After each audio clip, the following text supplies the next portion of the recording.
បាទខ្ញុំបាទហេងថាសវុតសូមគោរពបងប្អូនជនជាតិខ្មែរទាំងអស់ព្រះសង្ឃជាទីសក្ការៈបងប្អូនយុវជនយុវតីដែលមានគំនិតជាតិនិយមហើយដែលកំពុងតែនិយមតាមដានអានព័ត៌មាននៅក្នុង Facebook និងបណ្ដាញ YouTube ជាទីមេត្រី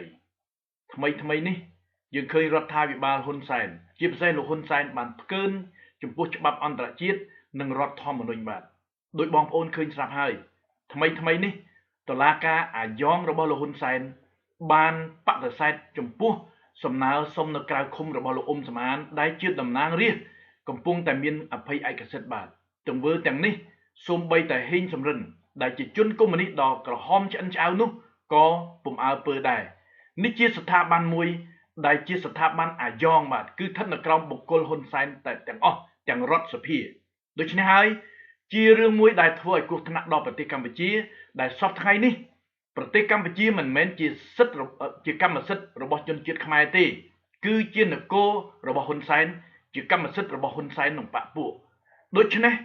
ជាមួយគ្នានេះដែរតាំងនាមឲ្យអង្គការសម្ព័ន្ធមិត្តខ្មែរអាមេរិកខ្ញុំសូមអំពាវនាវចំពោះបងប្អូនខ្មែរអាមេរិកទាំងអស់មកប្រជុំគ្នាធ្វើបាតកម្មនៅឯទីក្រុង Washington DC នៅមុខវិមានសភាអាមេរិកនៅថ្ងៃទី10ខែមិថុនាឆ្នាំ2016ខាងមុខនេះបាទវត្តមានចំពោះបងប្អូនរបស់បងប្អូនទាំងអស់ដែលមកនៅពេលនោះគឺដើម្បីជំរុញឲ្យសភាអាមេរិកអនុម័តនៅច្បាប់មួយដែលអាចជំរុញឲ្យក្រសួងការបរទេសអាមេរិកដាក់សម្ពាធសេដ្ឋកិច្ចនិងការទូតចំពោះរដ្ឋាភិបាលហ៊ុនសែនបាទជាមួយគ្នានេះដែរចំណុចសំខាន់បំផុតគឺការដែលបងប្អូនមករួមប្រជុំនេះគឺដើម្បីជំរុញឲ្យសភាអាមេរិកបង្កើតច្បាប់ស្ដីពីការបង្កើតទំនាក់ទំនងនយោបាយនៅកម្ពុជាធានាឲ្យមានការបោះឆ្នោតដោយសេរីនិងយុត្តិធម៌នៅកម្ពុជាជាពិសេសគឺការផ្ទេរអំណាចណាដោយយុត្តិធម៌និងតាមច្បាប់ចំពោះគណៈបកឬរដ្ឋាភិបាលណាដែលចាញ់ឆ្នោតបាទនេះជាចំណុចសំខាន់មួយដែលបងប្អូនខ្មែរអាមេរិកទាំងអស់ណាត្រូវតែចាប់អារម្មណ៍និងប្រសិនបើបងប្អូនយល់ថាទង្វើទាំងនេះណាសមហេតុសមផលនឹងចំពោះប្រយោជន៍ប្រទេសជាតិសូមអញ្ជើញមករួមប្រជុំបាតកម្មនៅថ្ងៃសុក្រទី10ខែមិថុនាឆ្នាំ2016ជាមួយគ្នានេះដែរខ្ញុំសូមអំពាវនាវចំពោះបងប្អូនខ្មែរទាំងឡាយដែលរស់នៅបរទេសជាពិសេសអូស្ត្រាលីកាណាដាបារាំងប្រទេសផ្សេងទៀតសូមមេត្តាចេញធ្វើបាតកម្មនៅថ្ងៃនោះណាជាពិសេសនៅមុខស្ថានទូតខ្មែរដែលតាំងនៅប្រទេសរបស់បងប្អូននិងនៅមុខសភាដែលតាំងនៅប្រទេសបងប្អូនដើម្បីបង្ហាញនូវភាពមហាសាមគ្គីមួយក្នុងការប្រឆាំងនឹងរដ្ឋាភិបាលមួយដែលរំលោភសិទ្ធិមនុស្សនិងរំលោភច្បាប់អន្តរជាតិបាទដូច្នេះហើយចំណុចសំខាន់ដែលបងប្អូនធ្វើនិងកំពុងតែធ្វើជាសារៈប្រយោជន៍មួយចំពោះប្រទេសជាតិយើងដែលយើងជាខ្មែរដែលនិយមលទ្ធិប្រជាធិបតេយ្យនិយមយុត្តិធម៌សេរីភាពហើយដែលមិនមែនជាពួកកុម្មុយនីសនឹងត្រូវធ្វើយ៉ាងណាដើម្បីជំរុញឲ្យសភាអាមេរិកចាប់អារម្មណ៍និងប្រឡូកចូលនៅក្នុងនយោបាយប្រទេសកម្ពុជាព្រោះរយៈកាល30ឆ្នាំកន្លងមកនេះពួកកុម្មុយនីសបានដៃខ្លាំងណាស់នៅពេលដែលសង្គ្រាមត្រជាក់បានបញ្ចប់ពួកកុម្មុយនីសជាពិសេសលោកហ៊ុនសែនហេងសំរិនដែលមានយួននៅពីក្រោយនោះកំពុងតែគិតថាខ្លួនធ្វើអ្វីត្រូវទាំងអស់ហើយគ្មាននរណាអាចប៉ះពាល់ខ្លួនឡើយអស់លោកកំពុងតែយល់ច្រឡំហើយសូម្បីតែថ្ងៃ7មករាឆ្នាំ1979បរទេសយួនក៏បានលូកដៃយ៉ាងជ្រៅនៅក្នុងទឹកដីប្រទេសកម្ពុជាដែរហើយសន្និសីទទីក្រុងប៉ារីសនៅឆ្នាំ91ហើយក្រោយមកនៅឆ្នាំ93ក៏មានឥទ្ធិពលយ៉ាងសំខាន់ជាពិសេសសន្និសីទទីក្រុងប៉ារីសដែលជាអាវុធដ៏ស័ក្តិសិទ្ធិមួយដើម្បីកំទេចផែនការយួនក៏ប៉ុន្តែយួនបានប្រើប្រាស់របបហ៊ុនសែនដើម្បីបំបត្តិសន្និសីទទីក្រុងប៉ារីសនោះដូច្នេះក្រោយឆ្នាំ2018នៅពេលដែលមានរដ្ឋាភិបាលមួយដែលដឹកនាំដោយជនមិនមែនកុម្មុយនីសដែលស្រឡាញ់សិទ្ធិសេរីភាពពិតប្រាកដ សិទ្ធិសេរីភាពពិតប្រាកដនោះ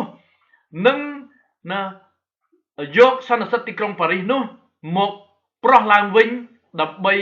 រៀបចំប្រទេសកម្ពុជាយើងឲ្យមានឯករាជ្យពិតប្រាកដនិងដើម្បីទប់ទល់នៅគំនិតឈ្លានពានរបស់យួនខ្ញុំគ្រាន់តែមានយោបល់ជូនបងប្អូនជាពិសេសចំពោះរដ្ឋាភិបាលថ្មីនៅក្រោយឆ្នាំ2018នៅពេលនោះសូមមេត្តាសើរើក្រសួងមហាផ្ទៃក្រសួងការពារជាតិហើយនឹងរៀបចំច្បាប់មួយដែលជាមានលក្ខណៈជាអន្តរជាតិដើម្បីប្រឆាំងនិងកម្ចាត់ចំពោះផែនការចារកម្មទាំងឡាយរបស់ជនបរទេសជាពិសេសដែលបានបង្កប់ណាឲ្យធ្វើការនៅក្នុងរដ្ឋាភិបាលលោកហ៊ុនសែនសប្តាហ៍ថ្ងៃទាំងស្ថាប័នស៊ីវិលទាំងស្ថាប័នកងទ័ពនិងប៉ូលីសដែលពួកទាំងនោះរៀបចំនិងមានឈ្មោះជាខ្មែរគឺត្រូវមានច្បាប់ដ៏ខ្លាំងមួយដើម្បីដាក់ទោសនិងកម្ចាត់ជនណាដែលធ្វើចារកម្មនៅក្នុងរដ្ឋាភិបាលថ្មីក្រោយឆ្នាំ2018ប្រសិនបើរដ្ឋាភិបាលក្រោយឆ្នាំ2018នៅតែកាន់កាប់ដល់ហ៊ុនសែននៅទីបំផុតប្រទេសកម្ពុជានឹងคล้ายទៅជាប្រទេសលាវ 100% ហើយទឹកដីរតនគិរីមណ្ឌលគិរីនឹងអាចคล้ายជាទឹកដីយួនហើយមានបញ្ហាដោយប្រទេសអ៊ុយក្រែនដូច្នេះខ្ញុំសូមអំពាវនាវឲ្យនាយទាហាននាយប៉ូលីសពលទាហានពលប៉ូលីសអ្នករាជការទាំងអស់ដែលមានឈាមជាខ្មែរបេះដូងជាខ្មែរមេត្តាភ្ញាក់រលឹកឡើងប្រសិនបើបងប្អូននៅតែសង្ងំសុខ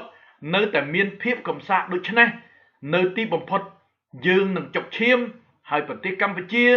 នឹងត្រូវត្រួតត្រាដោយយួននៅពេលអនាគតបើហ៊ុនសែននៅតែកាន់កាប់អំណាចប្រទេសកម្ពុជាមិនបាត់បង់ទេក៏ប៉ុន្តែឥទ្ធិពលនយោបាយទាំងឡាយនឹងស្ថិតនៅក្រោមយួនជាពិសេសជនជាតិយួនដែលកំពុងតែប្រើប្រាស់ឈ្មោះខ្មែរបាទខ្ញុំសូមបញ្ជាក់ជូនបងប្អូនថាយួនវាមិនអាចចោលជនជាតិវាទេដូចឆ្នាំ1970នៅពេលដែលរដ្ឋាភិបាលលោកលន់នល់បញ្ជូនជនជាតិយួនទាំងនោះត្រឡប់ទៅប្រទេសយួនខាងត្បូងវិញយើងពុំដែលឮជនជាតិយួនទាំងនោះមានបញ្ហាជាមួយជនជាតិរបស់គេទេគឺពួកវាស្រឡាញ់ជនជាតិវាណាស់ជនជាតិយួនខ្លះដែលរស់នៅក្នុងប្រទេសកម្ពុជា30ឆ្នាំ20ឆ្នាំបានត្រឡប់ទៅប្រទេសយួននៅឆ្នាំ1970យើងពុំបានឃើញយួនជនជាតិយួនឬក៏រដ្ឋាភិបាលយួនខាងត្បូងចោទថាយួនទាំងនោះមានខួរក្បាលជាខ្មែរទេដូច្នេះចំណុចទាំងនេះសូមបងប្អូនខ្មែរទាំងអស់ជាពិសេសបងប្អូនខ្មែរដែលកំពុងតែរស់នៅក្នុងប្រទេសកម្ពុជាណាដែលខ្លះកំពុងតែមានបុណ្យស័ក្តិជានាយទាហាននាយប៉ូលីសនិងជារដ្ឋមន្ត្រីតែបងប្អូនទាំងនោះមានខួរក្បាលនិងបេះដូងជាខ្មែរសូមភ្ញាក់រលឹកក្រោកឡើងប្រសិនបើបងប្អូននៅតែមានជំងឺកំសាកនៅមានជំងឺខ្លាចបែបនេះនៅទីបំផុតកូនចៅរបស់បងប្អូននឹងคล้ายទៅជាប្រទេសមួយដែលនៅក្រោមអាណានិគមរបស់យួនដែលយើងនឹងត្រូវមានការឈឺចាប់នៅទោះបីយើងយំក៏យំមិនចេញដែរដូច្នេះខ្ញុំសូមអំពាវនាវម្ដងទៀតសូមឲ្យបងប្អូនខ្មែរអាមេរិកទាំងអស់មករួមប្រជុំធ្វើបាតកម្មនៅឯវិមានរដ្ឋសភាអាមេរិកនៅទីក្រុង Washington DC